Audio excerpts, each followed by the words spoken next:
Hey guys, so welcome back to our Kaizen Academy podcast. Back to episode 4. I'm Cal, and I'm here with my co-host Justin. Hello.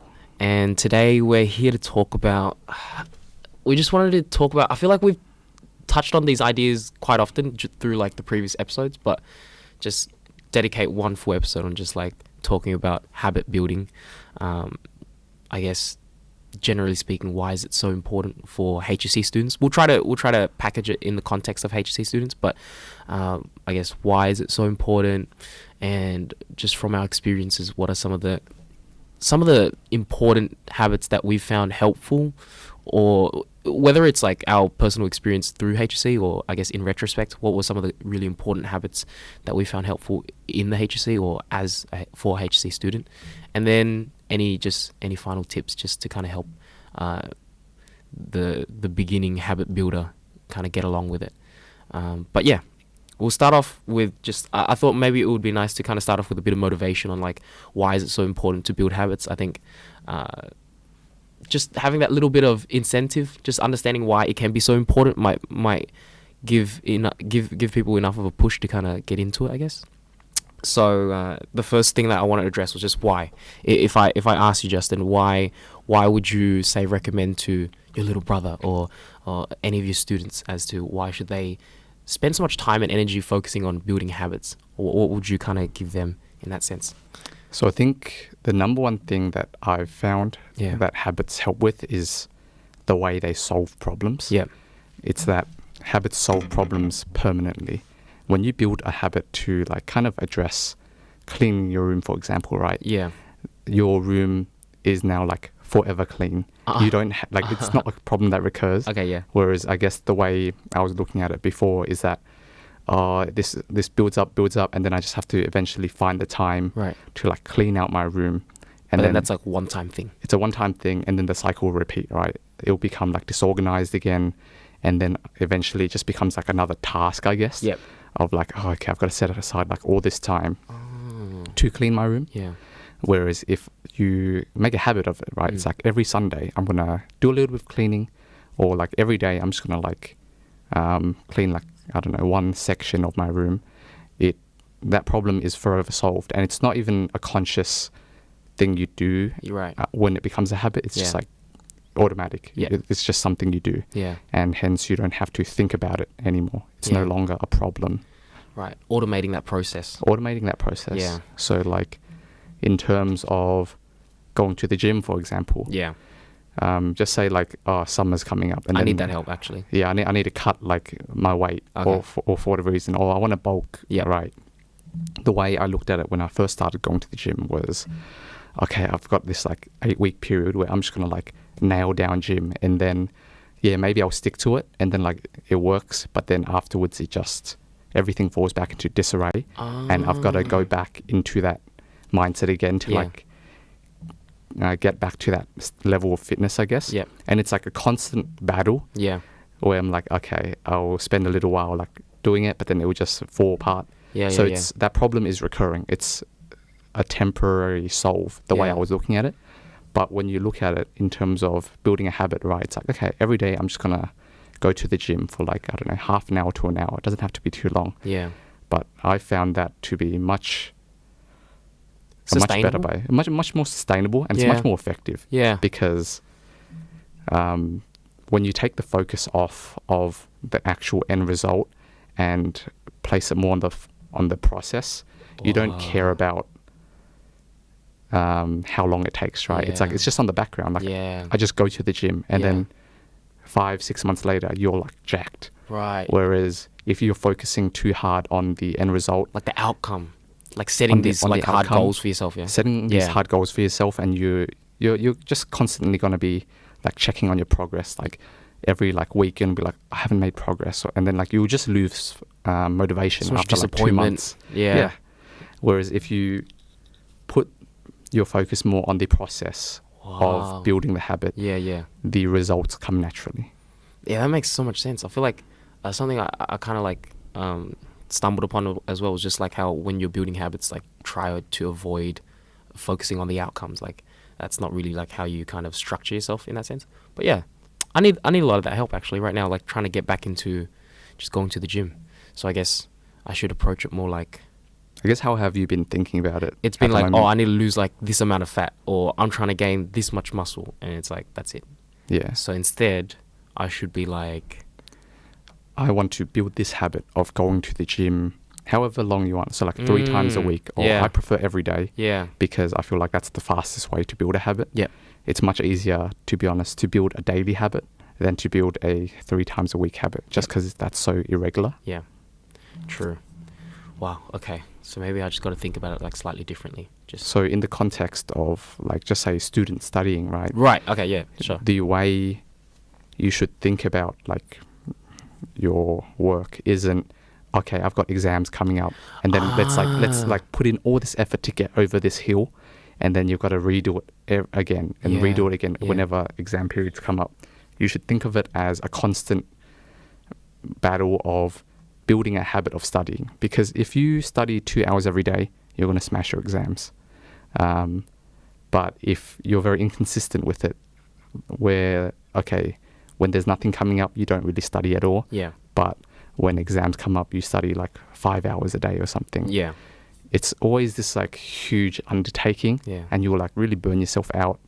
Whereas if you put your focus on just cultivating a habit of studying a Right. little bit every day, Yeah. it's much better for you, and you'll permanently solve this issue of just doing well, because it's just True. become automated. Permanent solution. It's a permanent Whereas solution. like if you're like full intense and like you're driven by pure pressure, I feel like you smash that one exam and then it's like, and like you said, just like a battle again, uphill battle. You're just starting from the ground up all over again. Yes. I think that's something that we value so much at Kaizen, and just to kind of like address it, I feel like it's something I'm pretty proud of, like how you've kind of structured our homework sheets, right? That in itself is just trying to build that exact habit. Yes. Trying to have students study every day, right? We're not trying to have our students like go ham and like or study like 12 hours a day like for 5 days straight right before the exam, and maybe they might smash it, but yeah, I think that's just, it's just once again not looking in the long run, right? Like you're not investing in your future in that case. But yeah, so true. I think some of the reasons why I find it so important though, like habit building, I think the most valuable thing, and it's, I guess I can say it's from experience, like personal experience, as well as just having taught for so many years and like just having it come up again and again and again, is just the fact that I think if students focus their time and energy and kind of thought about their habits more often, were more mindful about their habits, they would be able to manage and even avoid possibly burning out, like this concept of burning out. I think burning out is something that like everyone's so scared of. Like I think I remember when I started HSC, that was like just lingering in the back of my head. Like I'm like, oh yeah, I'm doing well, but that fear, that inevitable fear that I might burn out like towards the end. And funnily enough, I did. Like I think a lot of students do as well. Every year after your trials, you get like a short little break, and every year in that break, I have just like a handful of students just, oh my god, so like I don't know what's going on. I've been studying all year and I can't find the motivation in me. Like I can't get back into the rhythm.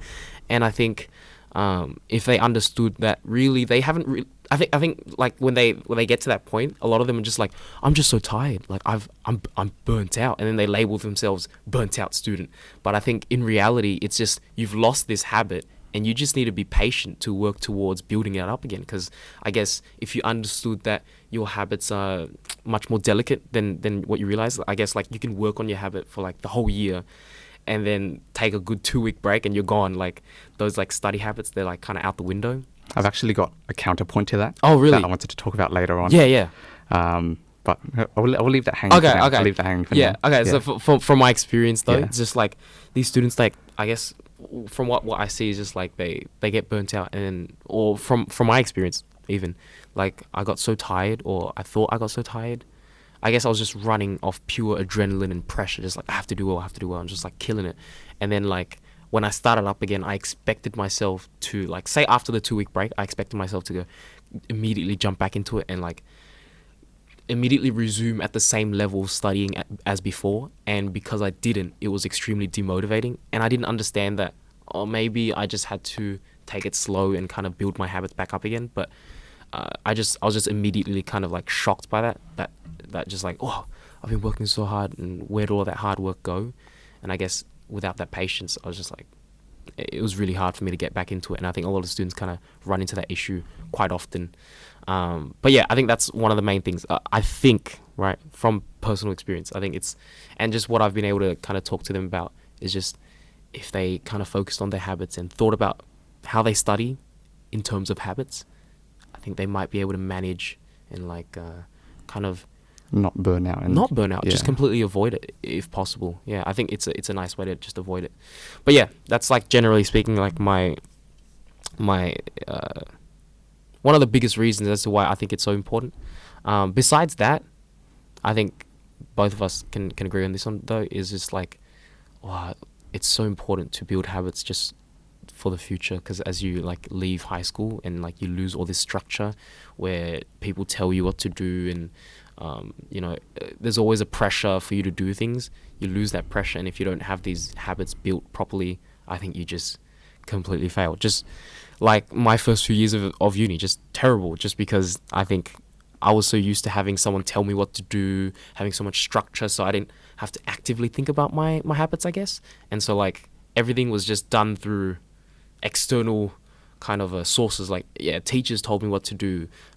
Teachers, they held consequences on if you don't do homework. There were all these consequences. I think when you leave high school, you go into uni, none of that consequences are there, and then you have to kind of figure out how do you do all this stuff on your own, right? And I think if students invest time in building habits in year 12 or in high school, when they leave, the transition's much easier.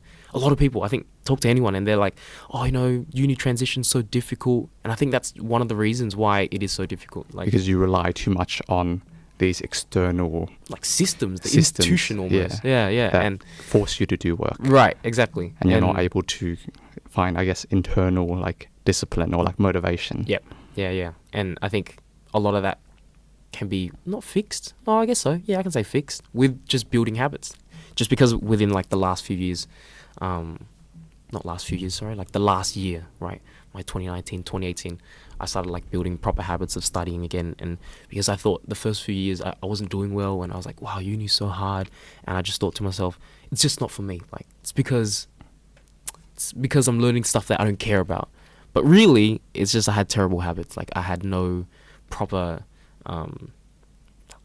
I guess routine to study, and then that just like kind of went out the window. And so yeah, I was just doing crazy bad in uni. So I think lifelong skill, I guess, or lifelong habit, and it becomes more and more valuable as you grow older. I think like maybe Definitely. In the workplace as well, because at school, right, you have like all this structure that forces you to improve yourself. Yeah. And I feel as you go on in life, there becomes less and less of that. At uni, people don't hold your hand as much, but there's still a big focus on learning. Definitely. But once you enter the workforce, no one's going to force you to improve. That's completely on you. Yeah. And if you don't improve, you just don't get promoted, or you don't like move ahead in your career. Right. So I feel that high school is when everyone's holding your hand and you start building this habit of like self-improvement, I guess, of like self-driven learning. And then when you get to uni, it's like, okay, like there's still structure in place that keeps you in check and like helps you, I guess, evaluate how good of your like self-driven learning is, like system is working. Yeah. But once you enter the workforce, that's when like, okay, your system needs to be like in place. Yeah. Every man for himself almost. Yeah, every man for himself. Like if you don't have a like regular schedule or like a regular habit of learning things, then no one's going to force you to in your career, and you're going to be stagnant. Yeah, right. No progress kind of thing. Oh, yeah. So that was the other thing, because I remember you mentioned to me, I mean, I don't have that much experience in the workforce, but I guess on your end you do. And I remember you mentioned to me like how important just building habits was beyond uni. Because for me, I was just like, wow, like, man, if I just built habits earlier on, uni would have been so much easier. But I guess, like I said, just it becomes even more valuable as you grow older. Every year as you grow older, you enter these new chapters. It just gets more and more valuable. So in the workforce, I guess, even more important, right? Because you lose everything. No one's holding your hand at that point. You have nothing left, I guess. Yeah. And I guess that's like, it ties into like your point of Yeah. when you go to school, right? Realistically, you're not gonna be using what you learn in ancient history or Yeah. like modern history, the actual knowledge. Right. What school is trying to teach you is the underlying skills, right? Of like building a habit of Yeah. like studying, Yeah. or like being able to like solve a problem Yes. that you don't know how Critical to. thinking. Critical thinking, Yeah. right? And My that's what gosh. school's trying to teach you. It's not, you don't actually have to like know about Edgar Allan Poe. Oh, right? yeah, like yeah. his poems, like they're cool, but they don't really matter. Right. It's more about all of these like underlying skills, and the most important one is probably building a habit of learning, building a habit of improvement. Yeah. I think, wow. That's why I find it so funny every time people are like, man, school, useless. And it's like, damn, I think there is some value. Why don't they teach us how to do our taxes? Oh, no, don't get me Whoa. started, Justin. Actually, bro. Why don't they teach me how to buy a car, bro? How do you finance a car, They're bro? teaching you the skills so that you can teach yourself these things, right? Exactly, right. You're supposed to be able to learn those things On your own. on your own, because that's literally what life is. That's what work is. That's what everything beyond school is, learning for yourself, right? And so I guess, wow, I think that's a good point that you touched on. Just the fact that we should kind of have this perspective on school. I think sometimes students get a bit rebellious and it's like, school, man, stuff. When school. am I going to differentiate? Oh my god. Like, oh man. Oh my god. When am I gonna use this calculus? You know what I mean? It's like I just need to count and that's it. It's like, oh my god, no. Like the value of critical thinking and the value of being able to learn and improve is something that you need to hold on for the rest of your life. And I remember like seeing even at uni, like I would park off into the houses, and I remember parked in front of some dude's house, and then my battery went dead. Were you with me that day? No, No, you I was weren't. not. My battery went dead, and I had to kind of knock on doors to kind of look for someone who had like the battery charger or like the jump starter, sorry. And then one of the dudes that opened up, and we talked to him, was just some old dude, and he was like, yeah, like he's I think he was like 60 something, 70 maybe, and he was like, yeah, I graduated at UNSW, and he was talking to us about like how he studied, and like he's an architecture now and everything, and he's like very well off, obviously. But then he was like, yeah, but I just started uni again. I just came back to it. And he was just saying how, like, to him, one of the worst things in life was being stagnant. So I guess he reached a certain point at his career and he felt stagnant. He didn't feel like he was improving. And he took the initiative to go back to back school. to uni. Yeah, to go back and kind of rekindle that, like, that whole improvement kind of arc of his life again. And I think that's so important. Like, when he just mentioned it, he kind of just mentioned it offhand as well, but like it really sat with me for a while. I'm like, damn, like that's what life is. It's not really like, oh, go to uni, find this one job, and then you're done for life. It's like, no, like I think one of the most valuable things is that you're continually learning and you're continually growing, no matter what you're doing, right? And I think that goes to show. He was like 60 something, like peak of his career. I'm sure making like easily 6 figures. He was like telling us about how he's doing well at like some kind of architecture firm, and it was like, it sounded real nice and everything like that. But he was like, yeah, like I started uni again. And I was like, what? Why? Like, what's the point? Like, I hate uni. Why the hell did you come back to this place? And he was like, man, like, it's almost, he says it was almost like dying, like being stagnant. Like that was a death to him, like to not feel that you're growing and improving. And so he had to just come back to uni and kind of get back into the rhythm and find new things to make sure that he's growing, constantly growing, even at that age. And I was just like, damn, that hit home, bro. And I guess like this could sound like very daunting to someone, right? It's like, oh, I've gone through like 12 years of school and like 4 years of uni. I've like done so much learning and like I'm sick of it. And like you're telling me I have to do this for the rest of my life. It feels like a giant undertaking, right? Yeah. But when you don't look at it as a thing that you have to do, more like of an ultimatum almost, right? Yeah. When you look at it more as a habit that you've got to cultivate, like it becomes automatic. It's not like this thing that's super hard and like, oh, it's gonna like wreck me. Yeah. Right. It takes all this focus. Once you put in the effort to make it a bit of a habit, right? Wow. It becomes automatic. You no longer have to consciously think about it. That's crazy. I think the crazy thing is when we're talking about this stuff, you have so much of an insight, like, because I think about this stuff like organically, offhanded kind of thing, or like I guess I'm not conscious about it. And then when you say it, it's like, oh, like that's what I've been thinking about. Because I think a lot of my students, I tell them, like, you know, when you're picking your career, it's not like it's not the outcome. It's not like you become this person and that's the person you become for the rest of your life. Because I think when you think about it like that, it's so overwhelming. You don't even want to think about it. But instead, if you think about it as a habit, a process, As a journey. oh wow. And they taught us that in high school, bro. It's all about the journey. Damn, we memed that so hard. Yeah. And now it's just coming back like, Yeah. damn, all my English teachers probably like, I told you. actually, I told you so, bro. I feel like that's so like true with a lot of folk advice. Yeah. That you get from like parents. Oh, It's like, yeah. yeah, whatever. Like, You're telling me all these things like, all right, mom, I get it, right? It's like treat people how you'd like to be treated. It's like, all right, it's whatever. whatever, bro. Yeah. Such a boomer, bro. And then now you're like, God damn. She was right. Yeah, my parents were so right. All these things that they said completely dismissed because I was like a rebellious teen, thinking I'm too smart for everyone. And now you're like, damn, that's why they were trying to tell me that stuff early on. I really should have listened. Yeah, I think that's a good lesson for everyone, man. Listen to your parents, and like, there's a lot of value in what they say, and all you have to do is just kind of think about it for a bit, kind of not just immediately dismiss it. But yeah, I think that's enough motivation. I think for anyone, for me personally, like just understanding why it's so important. Hopefully that's good for, or that's enough to kind of get anyone to kind of jump on this journey, right, of habit building. So with that kind of set aside, what are some habits that you felt like I guess I know the context of everything is HSC, but I know you kind of took a lot of this stuff on at uni, right? And so I guess I'll keep it vague, but what do you think are some of the vital habits that you've I guess taken on in your educational career, like as a student, right? Because I'm sure that a lot of it would apply regardless if you're in uni or HSC. So the habit I chose is just generally applicable. Yeah. And it's to have a review process of some sort. Because Right. I feel like a lot of the times when we're in the thick of things and we're just letting life like drag us around, Yep. we aren't really on we aren't really like in a process of improvement.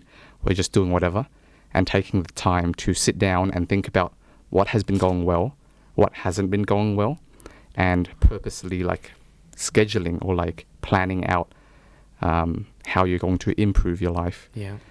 based on like your review is very important. I'm be real, that sounds scary, but right. How so? Like confronting, because say deep down, I think reviewing anything is a bit scary, especially for me. Sometimes I do stuff and I'm like, maybe deep down I know that it's not good, it's not the best that it could be. And so confronting the fact that you're not doing the best, it's kind of uncomfortable for me.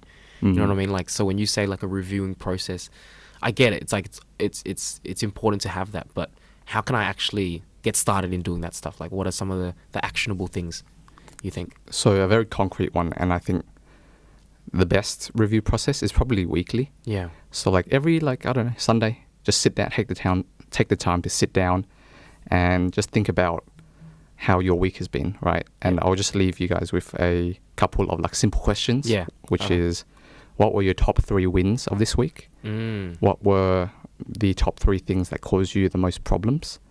And then how are you going to like fix those problems? I'd say like those are some 3 basic questions that will, just having this process in place, just having this habit in place, your life is automatically now on an upward trajectory. You're solving your problems, and you're also reflecting on, okay, what things make me the most happy, or what things have been bringing me the most success. Damn.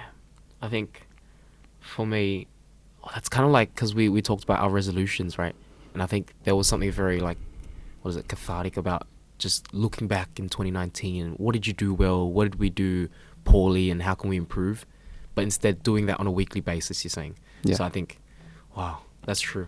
Like, I personally like to do it as much as possible. Like the more feedback, it's just like a tenet of like, I don't know, design or like engineering, right? Yeah. Having a very quick cycle of feedback is much better than like just doing a whole bunch of work and then reviewing it later on. So I have like every night I'll just like have a review in terms of like my day, right? When I journal, I'm just like, how was today? How was I feeling? Was I happy today? Was I unhappy? Right. Then on the weekly level, it's a bit more concrete. It's like, okay, what were the top 3 things that happened this week? What were the top 3 problems I've had? Then I have like kind of a quarterly review Mm. where it's like, okay, I'm looking at it at an even higher level. Oh, the last 3 months, like Yeah. how have I done? Yeah. And then like a yearly review where it's Yeah. like, how was last year? Damn. Am I going where I want to be going? Right. I guess if we want to just get started, but you'd say weekly, but A weekly. yeah, start with weekly. I think that's like happy medium. It's like frequent enough, but not too daunting of a task, I think, to kind of undertake. Yeah. Oh, that's good. Alright, so What about you, Cal? for me, I think some vital habits. The one that I kind of jotted down was just deep work. Okay. I think there's just like a very big culture of multitasking these days, almost like glorification. I feel like in the movies you watch like a really successful man and he's just like all over the place. He's like, oh, like handling all these things, I guess. And so, I don't know. Personally, it was always very enticing. How would you define deep work? Right. So the thing is, deep work is kind of like a contrast to multitasking, right? So I think, as a HSC student, you're bombarded with a lot of subjects. That there's the reality of that. You're doing like a gajillion subjects and a lot of things to handle. So, and given the time or maybe limited time that you have, very tempted to kind of multitask, right? Why don't I do a couple of these things at the same time? But instead, right, I think one of the things that I've slowly been able to catch on is just deep work, working on one thing at once. It's taken me a long time to kind of detach myself from that multitasking mentality because I was super addicted to it. It's like, I love doing so many things at once. I feel so optimal. I feel so productive and stuff like that.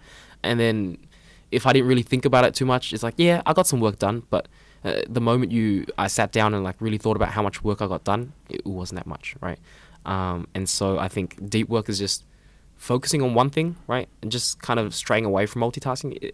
Correct me if I'm wrong. Is that really... Yeah. That's to me like how I see it, right?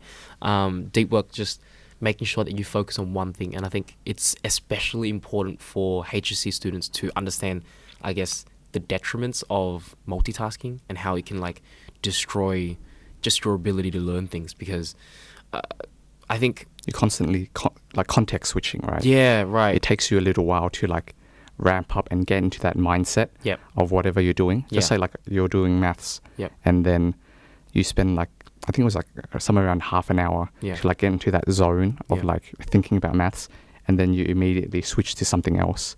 Just say like English or like even like social media, right? Right. Your brain goes into kind of a different like context even, Yeah. and you're There's wasting time. time. Yeah, There's time. It doesn't happen immediately, right? yeah. Yeah. True. And when you switch between these contexts, you're not working optimally. Right. It takes a while for you to get into that state of like, okay, I'm like at my peak maths mode right now. Right. I And think beyond that even is just that because I remember watching like a video and it was just talking about how sometimes multitasking is fine, is okay. But that's when you're doing things that you already know, doing things that you've already mastered, right? But in the HSC, as a student, you're spending like 80% of your time learning new things. And so these things that you learn, you have not mastered them. And so if you're studying for an exam and you're trying to learn these new concepts and you multitask, you're not learning and you're not retaining any of those things, I guess, right?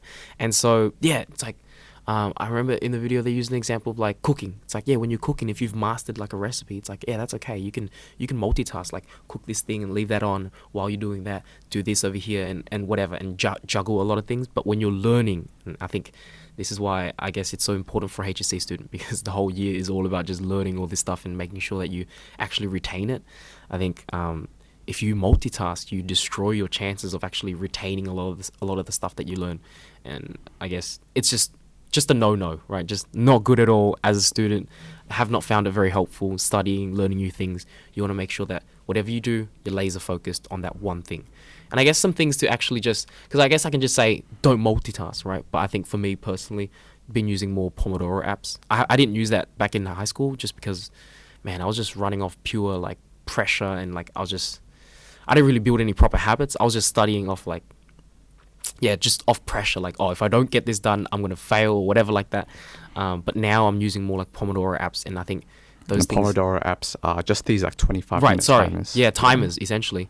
On top of that, like the timer that I use, that Forest app, it kind of blocks all the other apps as well. So when I turn it on, my phone's like essentially nullified, like it does not work.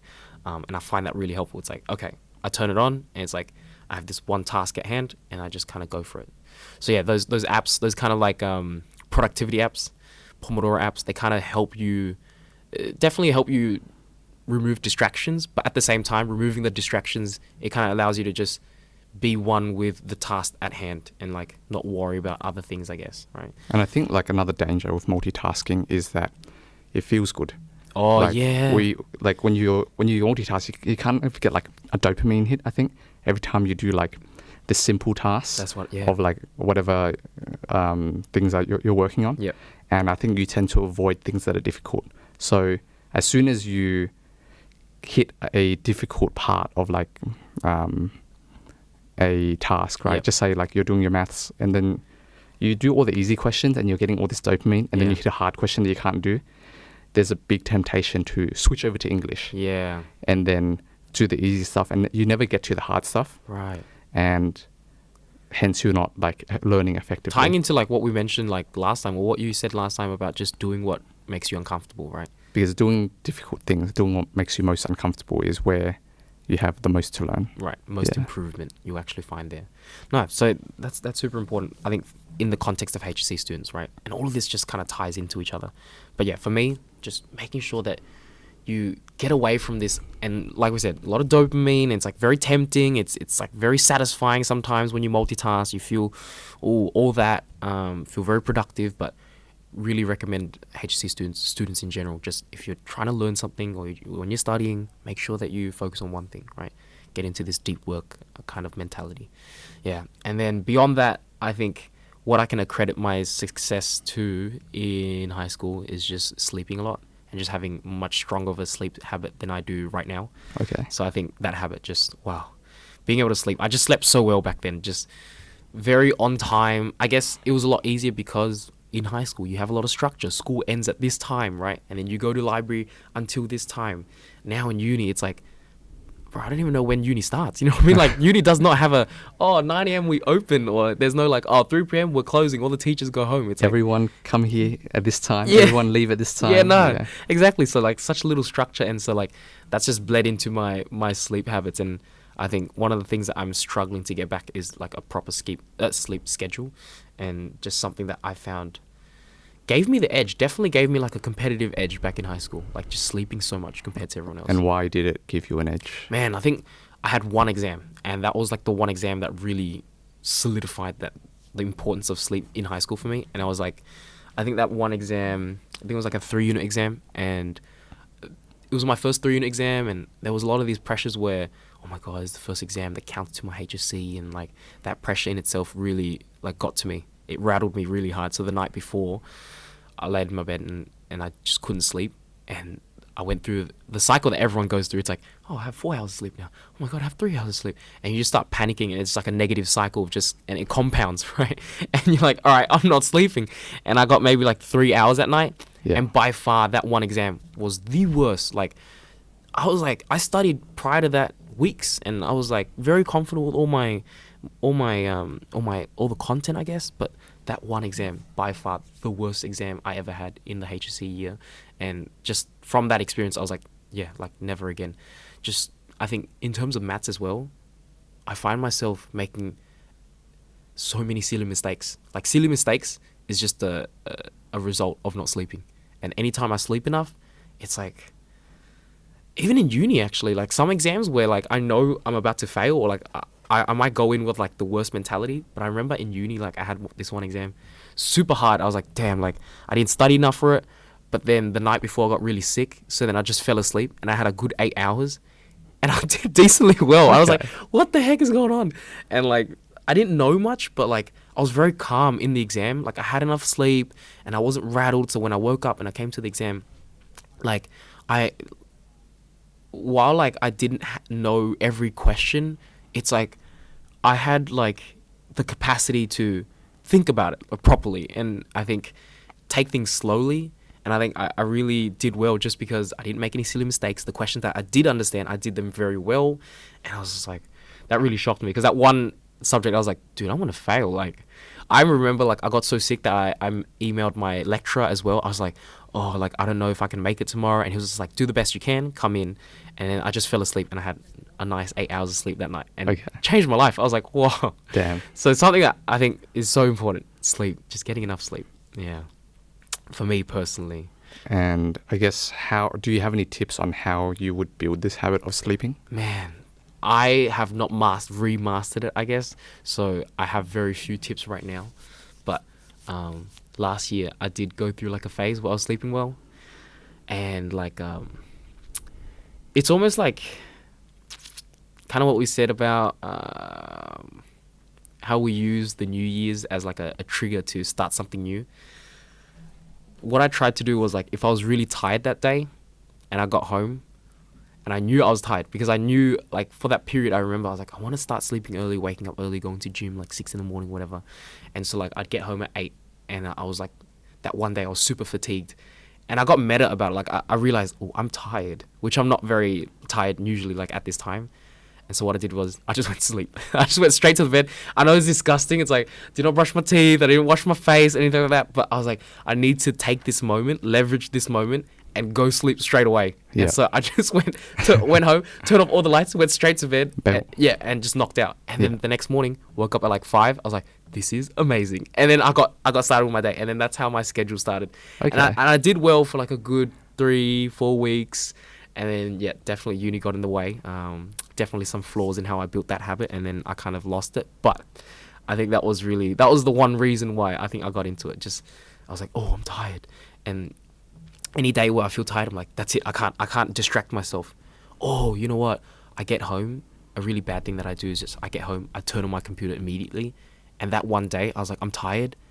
And I realized every time I turn on my computer, it re-stimulates my brain. Yeah. And just takes me ages to kind of get back into the tired phase again. Right. So that one day I was like, no, don't even touch the computer. Don't even turn it on. Got home and just shut off all the lights. And maybe just on my phone for like a minute or two, and then put everything away, went to sleep, and then just knocked out. Because I feel like a lot of people, you know, when you track back from, say, uni, you're like, dude, I'm so tired. Like, sleeping on the train, and then like the second you get home, Turn on the computer. YouTube, you're refreshed. Yeah, like, you are a new man. I'm ready to watch all this stuff. I'm ready to play all these games with my friend.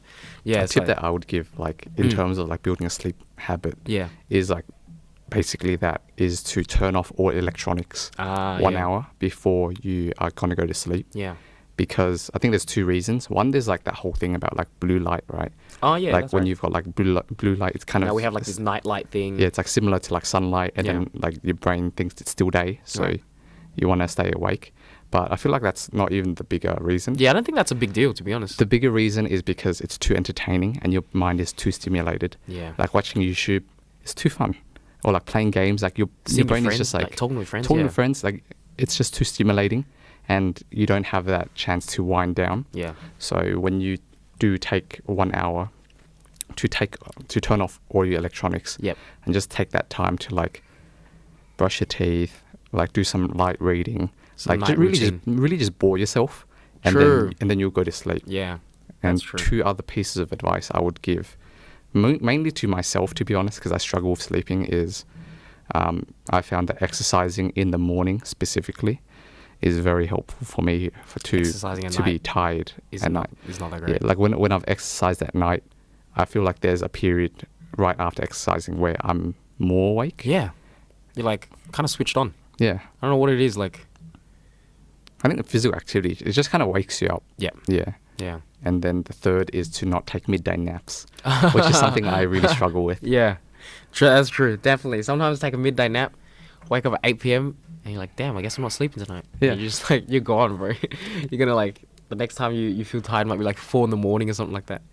That's true. Midday naps. Very dangerous, I guess. Very dangerous. Very There was a dangerous. period during high school where I was like, I don't know what the word for it is, but it's like buy something. And basically I just had like 2 sleeps a day.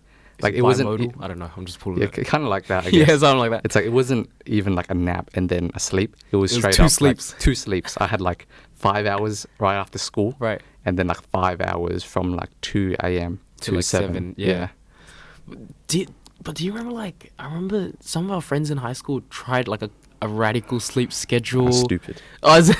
Remember I was like, because I remember reading on the article, because It's like, oh, Einstein used to do this. yeah, or or something. like this is how the human body works better. Nah, it's fake. No, it's fake? Okay. Yeah, it's okay. fake. So just to warn everyone out there, don't fall for that. Yeah, don't fall for that. That because they were like, oh, you don't need to sleep at night. You can just take, I remember it was like, you can just take 5 2-hour naps throughout the day. I'm thinking, how is that productive for myself? Nah, that's fake news. Right. Okay, fake news. There's a really good book on sleep. It's called Why We Sleep. It's very good. Who's it by? I don't remember. I think something Walker. Right. What do they talk about in that one? They talk about basically what happens when we sleep, what the natural sleeping rhythm is, I guess, for people. Like one thing that I took away from it that was very interesting was they are actually late sleepers and there are actually early risers. Oh. It's kind of it's not you're just lazy, so you're not getting up early in the morning. Right. The reason why we kind of have shifted sleep schedules is because just say we were living in a village. Yeah. Back Okay, yeah. back in Going back now. Yeah. I don't know, a couple thousand years 1600s, ago. whatever. No, even a couple Even thousand worse. years, when people were I don't know, I guess more primitive, right? You would Cavemen. need cavemen kind of Okay, thing. let's go back there. You would need people.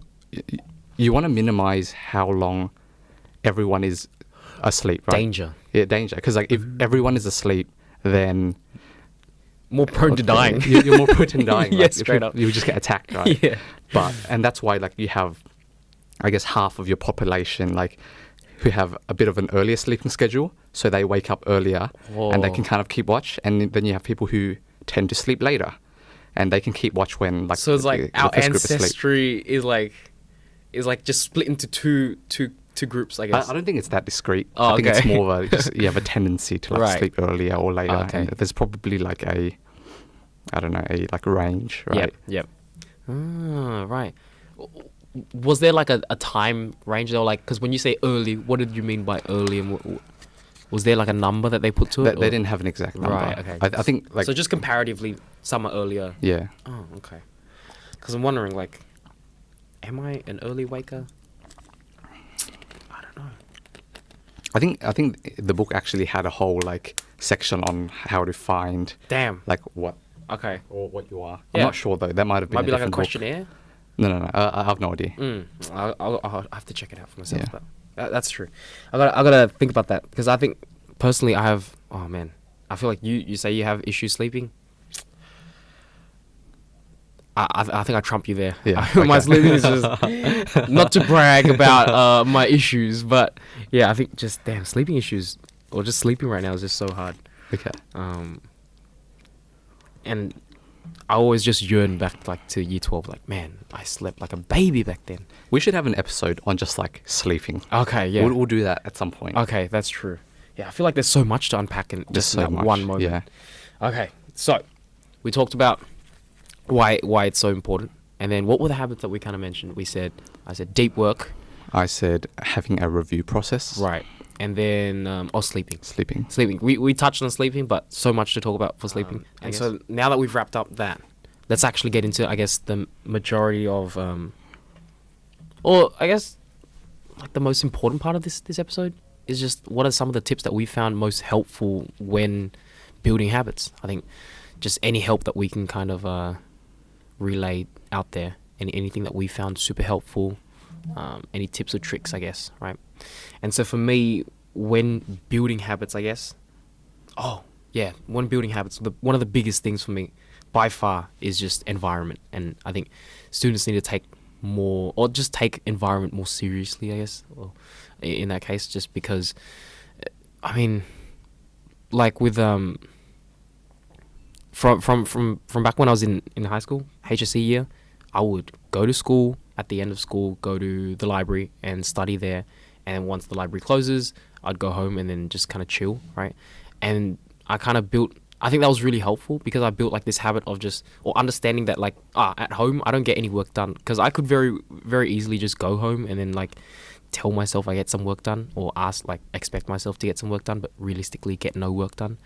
And I think however many times I'll try to do it. So many times, in the holidays, because the library's closed, I'll try so many times to tell myself, okay, today, get on the computer, get some work done. And it has failed literally 10 out of 10 times. So I think environment's one of those things where you just got to accept the fact that you are the victim, right? You are just you are not the captain there. You know what I mean? Like the environment controls what you end up doing. And so I think taking that seriously and putting in effort to find the right environments to do these things, I think it's very, very helpful when you're building these habits. You want to build a habit of studying?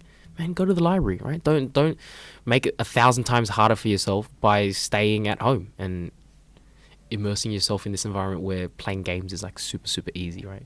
And I guess it kind of just stems from just understanding friction and all that good stuff. But yeah, because like why fight your environment, right? Yeah. Like why spend like so much of your attention like resisting watching YouTube, resisting like playing games, when you can just kind of remove all of that by going to an environment where you don't have those distractions. Yeah. And then your entire focus can be used to do whatever you wanted to do. Right. Having the environment work for you instead, right? Exactly. Because like you said, if you don't use it right, you're fighting the environment. And let's just say it right now, you're always gonna lose, right? The environment, goddamn, David Goliath. Okay, that's a bad one, but always the stronger of the two things. I think I've never won it over, and I think it's just your life is 10 times easier if you just kind of accept that fact and then find the right environments for yourself when you want to do these things. And not only your physical environment, even your like digital environment, right? Like if you have access to Facebook and stuff, realistically you're going to lose. It is actually a case of David versus Goliath. Yeah. Because Facebook and YouTube, these like multi-billion-dollar, probably trillion-dollar companies, they hire like UX like specialists, right? These guys with PhDs who like they're like attention engineers. They pay full-time salary just to figure this stuff out. To figure out how do I like keep you on my platform for as long as possible. Yeah. And you're just like some dude, like, I don't know, studying, right? You're not to undermine anyone. Not to undermine anyone, but you're not gonna beat these teams of like PhDs. Right? You should just not have it at all. You're literally fighting like the millions of dollars that they invest into retaining consumers on YouTube, on Facebook, or anything like that. Like, I'm sure like everyone has experienced this, but like when I did have Facebook still on my phone, I had the muscle memory to get to Facebook without looking, and I didn't even want to. Right? It was just like I pull out my phone, my hand just goes onto Facebook, and like it wasn't even a conscious thing. Right? And you're fighting like that level of like, I don't know, engineering or ingenuity. They're in your head, man. Yeah. And like you just gotta do the best, and I think environment really helps in that case. So even digital environment. Don't fight a battle that you don't have to fight. Yeah. Oh my God, that is so true. Because you don't have to fight it. You literally can just remove yourself from it, and then you're good, right? Wow. Okay. Yes. And in that sense, you don't fight those battles. I feel like you save so much energy to focus on actual things on the day.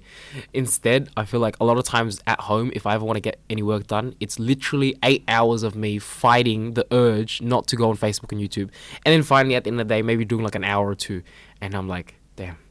Like, why is it that I can't do this? And why am I so weak? I think that's one of the first instincts, but a lot of people punish themselves for that. It's like, yo, you are not weak. Like we said, you are fighting these teams, millions of dollars being invested into these teams, these PhD students who are like designing, software engineers, cream of the crop, straight up like alumni, you know what I mean?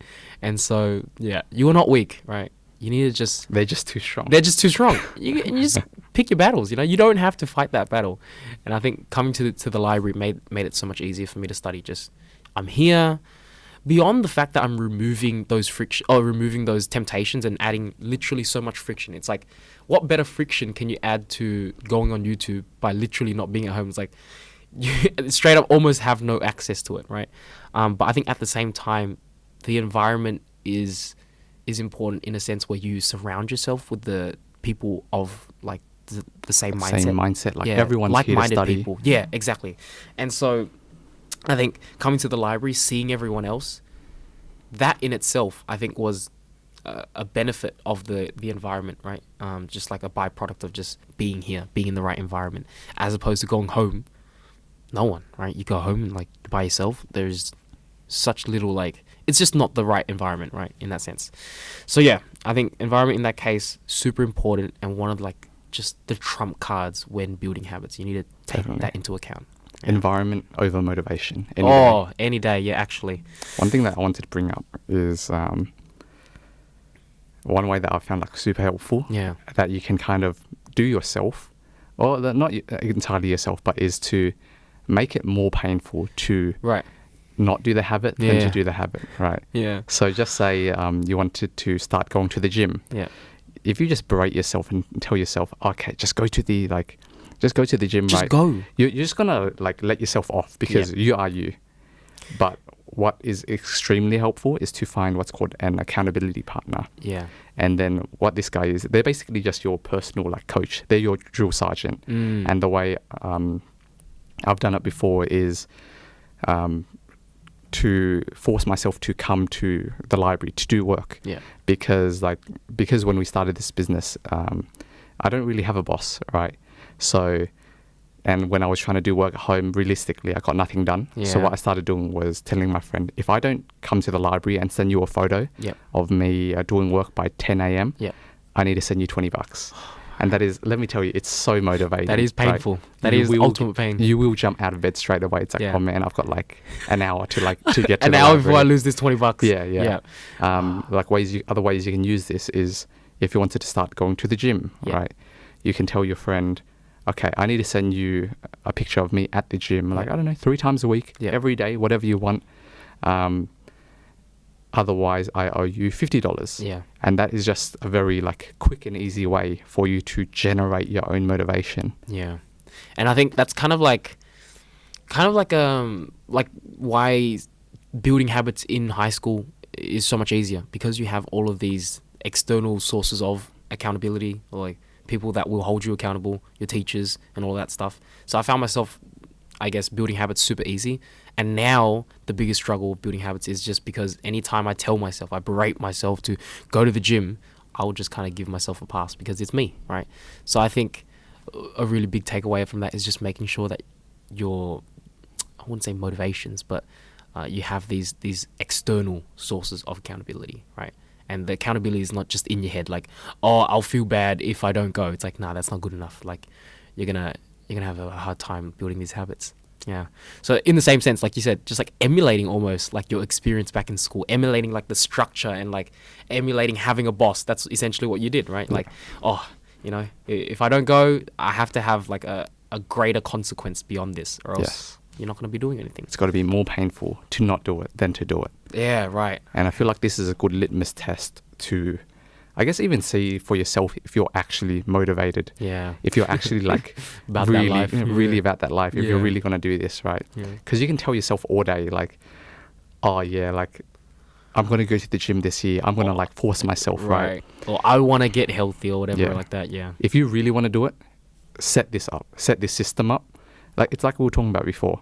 You don't use your motivation to like go to the gym. Yeah. You use your motivation to set up systems. Yeah. And this is one system you could set up Right. that will generate external like motivation for you to go to the gym. Yeah. I think it's interesting. It's like you're setting up this like fake motivation just because you need it. Like, you can't get around not having it. And I guess that's, man, I think one of the biggest things that a lot of people look back and they're like, oh man, I miss high school. I feel like that's one of the things I miss, like having so much structure and not having to worry about motivating myself because you had all of these like reasons and all these consequences that were in place. But like, just like that, I think it goes back to why we mentioned it's so important to get into the habit of building habits, right? Just get into like this rhythm and understanding how it is that you can build habits.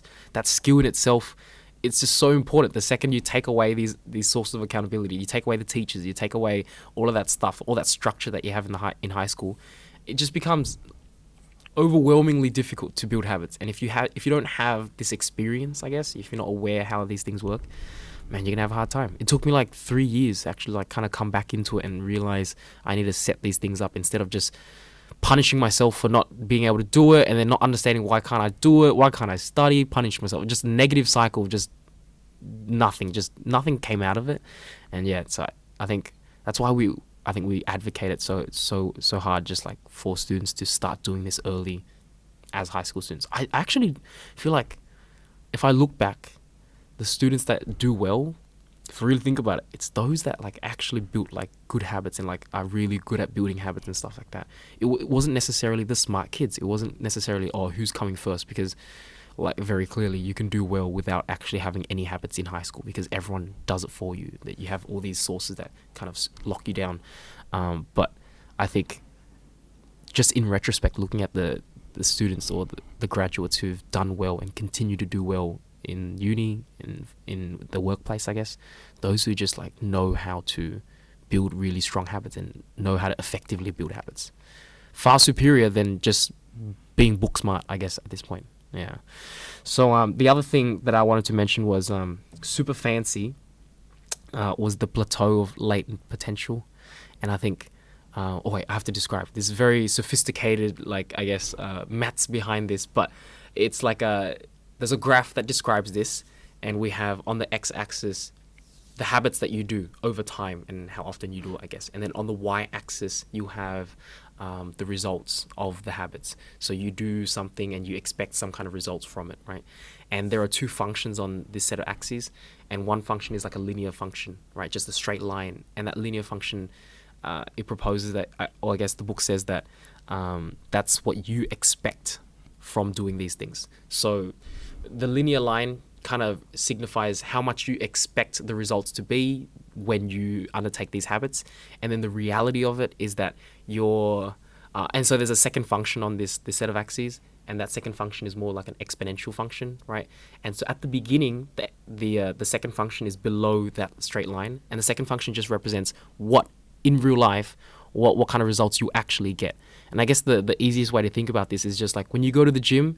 I know it's almost like a meme, but when you go to the gym or go for a week, I expect my six-pack. Like deep down, you have that, you want that six-pack to come out, right? But realistically, you go to the gym, the first 2 months maybe, you might see no results at all, right? And I think that's something that I think anyone undertaking habits and just kind of getting into this zone is like, we should kind of come to terms with understanding that any habit you undertake, you're not going to see the results, and it will be slightly disappointing in the initial stages, right?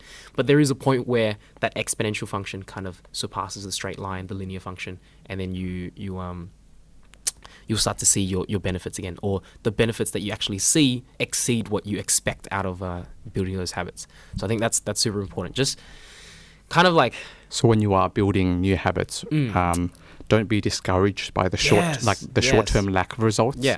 Because the long-term results are going to be far more than you would ever expect. Yeah. Being patient, I think, in that sense, and knowing that it's like trusting the system. Like if you know the system and how it works, I guess you can put more faith into it. But if you don't know any of this stuff, it's just like, man, after 2 weeks, I've been working so hard. Like, why am I not seeing anything? And there's no gratification, and it's so easy to just drop whatever you've started, kind of thing, right?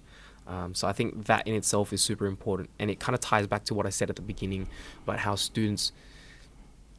Right. How students, they study for the whole year and they feel burnt out. I feel like in those moments they lose their habits, but really to kind of build it back up, it's not that hard. It's just the first few stages, because they expect to kind of immediately jump back into it and be operating at 100% or something like that. But in reality, like a lot of them, when they come back to it, it takes them a while to get into the groove again. But it's like, I just hope that they don't get too impatient, or they don't get too discouraged at the beginning. Just know that it's there. You have it there. You just need to kind of give it a bit of time to kind of get back into the rhythm. Yeah. And this ties into my second principle that I wanted to talk about. Yeah. Is that it's that habits never fully disappear. Right. So once you've built a habit up, it's like kind of imprinted on your brain. Like these neurons are kind of like wired together, right? Yeah. Neurons that fire together, wire together. Yeah. And like when you repeatedly do it, that connection becomes stronger and stronger. Right. So let's say that you've built up a habit of studying every day for a year. Right. Yes, if you fall out of doing that habit, it's like very difficult to like get back into it initially. Yeah. But once you hit that groove, or once you've like gotten back into it, it's all there. It's all there. You're going to get back to 100% way faster than someone who's initially building up that habit. Yeah. So it took you a year to like get to that point. Yeah. But it's going to take you a week to get back up. Right. There. And these students, they in that first day, super demotivated. Like, why can't I study? Maybe even the second day, the third day. But after a week, they're back into it, and they're falling back into a rhythm that they've worked on for like a whole year. And so I just hope that if students ever have fallen to being burnt out, they just know that there is like this light at the end of the tunnel. You just have to give it a bit of time, very little amount of time, because it's almost like being kind of rewarding yourself, understanding that you've worked this hard, you have it there. Like, don't give up on yourself. The habits are there, right? So they never disappear. Right? They just go dormant sometimes. Right. Okay. So I gotta just go back on what I said before. You don't lose the habit in that sense, right? You just kind of fall out of it for a bit, but going back in is not difficult. I think It's that's way what we want. easier the Yes. second time around. Right. But I guess this concept also has a negative side to it, right? Right. Habits never fully disappear. Mm. And it's that if you've developed an addiction to something, right? Yeah. Let's say alcohol or like gambling, Yeah. because you've carved these neural pathways so deeply, Yeah. it's very easy for you to fall back into those habits. Right. So let's say you've like been alcoholic for like 7 years and then you take a 3-year break. You still probably shouldn't drink because Relapse is so easy, isn't it? relapse is so easy, right? Yeah. Because these connections are already built up, They're and it's always very there. easy. They're always there. It's very easy for you to reawaken this dormant habit, Yeah. this dormant addiction. Whereas compared to someone who has never been an alcoholic, drinking alcohol, it's going to take a while for them to like build up this like addiction, Becoming an alcoholic. become an whatever, alcoholic. Right. But if you've already got the addiction and you've taken a few years off, That's the reality of it. be very wary. Yeah. because, Be real with yourself. You can't. because these habits are like they're there. They never fully disappear. Right. That's cool. So like you can kind of think about that one concept of habits never disappearing from both the good habits that you do and then the bad habits that you have as well. And in the same sense, I completely forgot to mention, like the thing that I was mentioning before, that whole plateau of whatever latent potential, we can take it and look at it from the negative aspect as well, right? From the perspective of bad habits. Just because I felt whenever I eat something unhealthy, immediately you feel like you're fine, right? And you could do it for a couple days. Like, let's say I'm trying to be healthy, right? I might let myself go for a day and eat something unhealthy and be naughty there. And I eat it and I'm like, you know what? I'm still good. Like, you don't see the effects of it, right? You don't see the immediate effects of it because the initial stage of building any habit, whether good or bad, the effects that you'll see are always less than what you expect. So I guess whether it's good or bad, in this case, if I eat an unhealthy snack, the effect of the unhealthy snack is not going to be immediately shown, right? And so I think it gets me into this like really dangerous way of thinking where it's like I can get away with it. So you do more and more of it. You eat more unhealthy snacks. You go, damn, I did this 3 days in a row. I'm fine. I'm eating pizza all this time and I'm good. Like, I'm still okay. And then before you know it, right, because it's like an exponential function, what you expect, what the results that actually happen, they surpass what you expect, and then all of a sudden, oh, now you're super unhealthy, right? And so I think that was really interesting how you could take it from two perspectives, I guess. Yeah. So just to be careful out there, right? Every time you kind of partake in your bad habits and you don't see the immediate repercussions, right? Just know that it's somewhere down the line, and you're kind of setting yourself up to fail in that sense. Yeah. And then the last thing was just something called habit stacking, and I think it was just interesting because it kind of extends from our teaching philosophy. As teachers, I think anytime we're going through new content, we always emphasize, or we always try our best to make sure that teaching this new concept, it's tied to something the student already knows. It's like teaching 101 essentially, right? All teachers know this. And so in the same sense, trying to take on new habits, trying to adopt new habits in your life, you want to make sure that, or to ensure that the habits are a lot easier to hold on to or stay true to for a while, I guess. You want to make sure that those habits are attached to things that you already do, right? I guess it's not saying that you have to do this, but I'm just saying It makes it easier. it makes it a lot easier, yeah. And so the one from experience, the one thing that I think works the best for me, or has worked the best for me, is just like my skincare routine, and that's just something that I think in isolation looks very overwhelming. Like, you have all these things that you have to put on: moisturizer, toner, whatever it is, right? So many things, so much effort, seems almost like if anyone told me to do it, seems. But really, what I ended up doing and finding really helpful was just that when I started doing this stuff, all I had to do was implement it into a routine that I already had. So like every night, after I shower, right? That's routine. That's like built in. Like, yeah, every night I go shower, come out, and I got to dry myself. I got to blow dry my hair, and I got to do a couple things anyways, regardless, change and stuff like that. All I did was I inserted in like one small habit into that routine, that already set routine.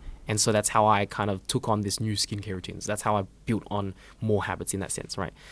So now, yeah, it doesn't even feel that bad. It's like super easy to kind of adopt. Like now I have like every time I come out the shower, you know, make sure I moisturize, make sure I do this, I do that. And yeah, I just found that super helpful just because it's tied to something I already do. Yeah. Yeah. So rather than try to build a habit in isolation, try to link it to things that you already do in your everyday life. Yeah. Okay. Yeah. I think that's just make your life easier. Yeah. I think everything we've spoken about is just like, man, like, you know, like, why fight some of these things? You know what I mean? Like, give yourself the best opportunity, right? By setting yourself up right. And like, these are all things that you can do to kind of help yourself along when building these habits. Yeah. And I guess if they wanted to look deeper into like how to shape their own habits, do you have any recommendations? So a lot of this stuff came from the book that you actually gave me for Christmas. And we have it here. It's called Atomic Habits by James Clear. Let me show everyone. Atomic Habits by James Clear. Man, one day we can get like, because you know like how when people do this, there's always like, oh yeah, you know, this episode was sponsored by. Oh right. And then like, and I've been reading this book. Hey, how mad would that be? But that'd be pretty cool. That'd be cool. But this is a book that Justin's given me, and I've had just like a quick skim through it, and a lot of these concepts come from there. So I think just a great resource for any further tips or tricks that you could kind of or anything that you want to read up on in terms of building habits. This is a great start, I guess. Yeah. And we have another one that we wanted to suggest, and that was The Power of Habit by Charles Duhigg. Yeah. So I would say Atomic Habits is really good for a personal resource, I guess. Yeah. For breaking habits on your own, or like it's got very practical tips on how to create good habits. Yeah. This one is good in the sense that it kind of explains to you how habits work from like a scientific point of view, how it actually like affects your brain, how like habits kind of get imprinted on your like amygdala. Yeah. But it's also got things about how to, I guess, cultivate habits on a larger scale, not just at the individual level. Build environments almost. Yeah. Right? So like if at the organizational level, like if you're a boss, company. Yeah, at a company, or like even as a teacher, classroom. Okay, in a classroom, like it's quite relevant to us. Yeah. So I would say read Atomic Habits first, and then read The Power of Habit second if you've got time. Yeah, perfect. And then beyond that, I just wanted to quickly touch on, just because these are some things that you've mentioned to me, and I've just seen like when you're building these habits in the 21st century, it's 2020, new decade, right? We want to make sure that we make the most of the technology that we have. And I think there's an app for everything. I think that's kind of like the vibe at this point. If you want to get something done, I feel like there's an app for almost anything. And so you've mentioned to me that you use things like habit trackers, right? Is there any specific habit tracker that you want to recommend? So in terms of habit tracking, I personally use Habitica. Yeah. And it's like this cute little RPG habit tracker. Yeah. So like it basically you like set down whatever habits you want to do, like at the daily level, at the weekly level. And then whenever you need to do it, it will just come up as a checklist. You tick it off, and whenever you do it, you'll get like a bit of XP. Yeah. You like level up your character, you earn gold. Playing games, like, it's always nice, right? Yeah, gamifying things, it just makes it like a little bit nicer, right? The good things, you want to make sure it's easy to do and it's enticing. And I think that app is definitely one way to do it. Yeah. And the other thing that I found really helpful was just, I think I'd mentioned, was the Forest app, or just any app along the lines of it. Helping yourself remove distractions and stuff like that have just been really helpful.